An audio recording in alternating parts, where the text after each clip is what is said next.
இன்னைக்கு மார்கழி மாதம் 11ஆம் நாள். ரொம்ப அழகா ஆண்டாள் நாச்சியார் கண்ணனை எப்படி பாடுறான்னு பாப்போமா?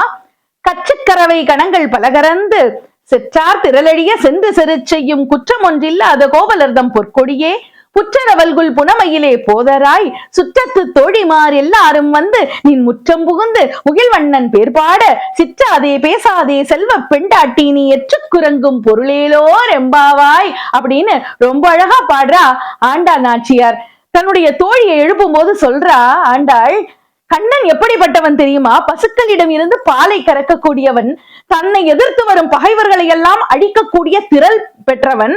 அப்படி திறனுடைய அந்த கண்ணபெருமானுடைய திருவடிகளை தொழுவதற்காக இருக்கக்கூடிய பொற்கொடி போன்ற பெண்ணே, நீ சீக்கிரம் எந்திரி.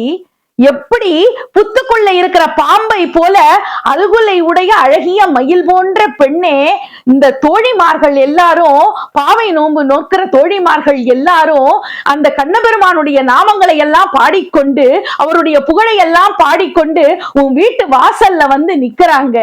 ஆனா நீ இன்னும் எந்திரிக்காம அதை கேட்டு நீ தூங்கிட்டே இருக்கியே. இப்படி தூங்கிட்டே இருந்தா அது நல்லதா? அழகான செல்வத்தையும் புகழினையும் உடைய, புகழுக்கு சொந்தமான புனிதத்தையும் கொண்டாடக்கூடிய, பெண்மையும் கொண்டாடக்கூடிய அழகான பெண்ணே, நீ உறங்கிட்டு இருந்தா அது சரியா? இந்த உறக்கத்தால உனக்கு என்ன பரிசு கிடைக்க போகுது?